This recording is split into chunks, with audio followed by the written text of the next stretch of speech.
Êtes-vous fatigué d'être trop gentil et de voir les autres en profiter?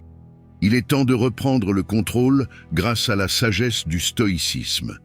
Vous avez un ami ou un collègue qui vous demande toujours des services. Au début, cela vous fait plaisir d'aider, mais au fil du temps, cela devient une habitude pour lui. Chaque fois qu'il a besoin de quelque chose, il sait qu'il peut compter sur vous, même si cela vous complique la vie. À chaque demande, vous hésitez à dire non, de peur de le décevoir ou d'être perçu comme égoïste. Et pourtant, à force de dire oui, vous sentez une frustration grandissante. Mais vous continuez encore et encore jusqu'à vous sentir épuisé. Beaucoup d'entre nous ont vécu cette situation.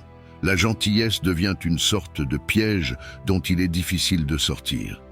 Mais qu'est-ce qui nous pousse à être aussi indulgents, même quand cela nous coûte? Et surtout, comment faire pour poser des limites sans culpabiliser? C'est ici que le stoïcisme entre en jeu. Les stoïciens, eux, avaient compris l'importance de se respecter soi-même avant de vouloir plaire aux autres. Pour eux, la maîtrise de soi et le respect de ses propres valeurs sont fondamentaux. Aujourd'hui, on va explorer ensemble comment appliquer cette sagesse stoïcienne pour apprendre à dire non, pour cesser de tout tolérer et enfin, pour se libérer de cette gentillesse excessive qui nous freine, le stoïcisme et l'importance des limites. C'est ici que le stoïcisme peut être une boussole précieuse. Les stoïciens, comme Marc Aurèle et Épictète, avaient une règle d'or. Nous ne contrôlons pas les autres, seulement nous-mêmes. Ils savaient que vouloir plaire à tout le monde, tout le temps, c'est s'épuiser pour des choses qui échappent à notre contrôle. Dans une telle situation avec un collègue, un stoïcien se poserait une question simple mais puissante. Qu'est-ce que je contrôle ici?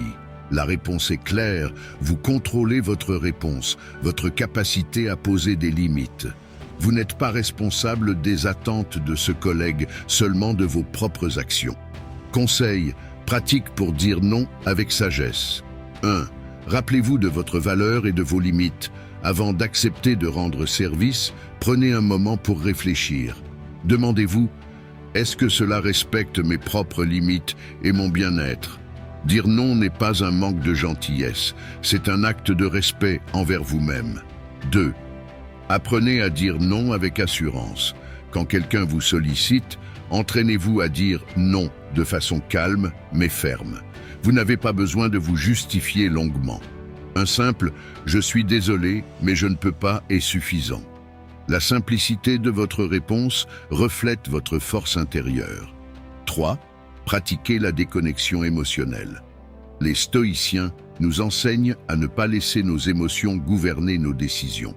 Si un ami semble déçu ou contrarié, ce n'est pas de votre responsabilité. Ce qui compte, c'est que vous avez respecté votre propre bien-être. Imaginez que la prochaine fois, un ami vient encore vers vous avec son sourire habituel, en espérant que vous allez gérer une partie de son travail. Cette fois-ci, au lieu de céder, vous lui répondez calmement. « Désolé, mais j'ai déjà beaucoup de choses à gérer de mon côté. » Sans agressivité, sans culpabilité, juste avec assurance. Il est possible qu'il soit surpris, peut-être même un peu déstabilisé, mais peu importe. Ce moment est la première étape vers un respect mutuel. Libérez-vous de la peur de décevoir. Le stoïcisme nous rappelle que l'authentique gentillesse est celle qui est choisie, non celle imposée. C'est en posant des limites, en vous respectant d'abord, que vous gagnerez le respect des autres. Alors, la prochaine fois qu'on vous demande de trop, rappelez-vous, le véritable respect commence par soi-même. Le stoïcisme nous offre un rappel essentiel. Notre paix intérieure et notre bien-être ne doivent pas dépendre des attentes des autres. À force de toujours vouloir être trop gentils, nous finissons par nous négliger et perdre de vue nos propres valeurs.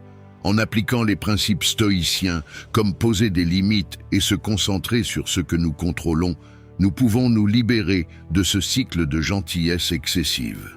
Pour résumer, voici les 3 étapes essentielles pour reprendre le contrôle. 1.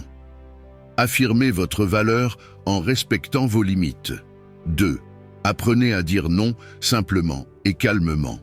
3. Laissez les émotions des autres à leur place, ne les laissez pas contrôler vos actions. Je vous encourage à essayer dès aujourd'hui. Prenez un moment pour réfléchir à une situation où vous avez accepté trop facilement par peur de déplaire. Puis, imaginez comment vous pourriez, dans le futur, poser une limite respectueuse mais ferme. Choisissez une affirmation qui vous renforce, comme « Je me respecte et je m'écoute » et répétez-la chaque matin. Et rappelez-vous, la gentillesse est une force, mais seulement lorsqu'elle est équilibrée par le respect de soi. Adopter une approche stoïcienne vous aidera non seulement à poser des limites, mais aussi à renforcer vos relations de manière authentique. En fin de compte, se libérer de la gentillesse excessive, c'est apprendre à se respecter pleinement. En cultivant cette sagesse stoïcienne, vous devenez maître de vos choix, plutôt que d'être mené par les attentes des autres. Faites de votre bien-être une priorité et laissez le respect de vous-même guider vos actions.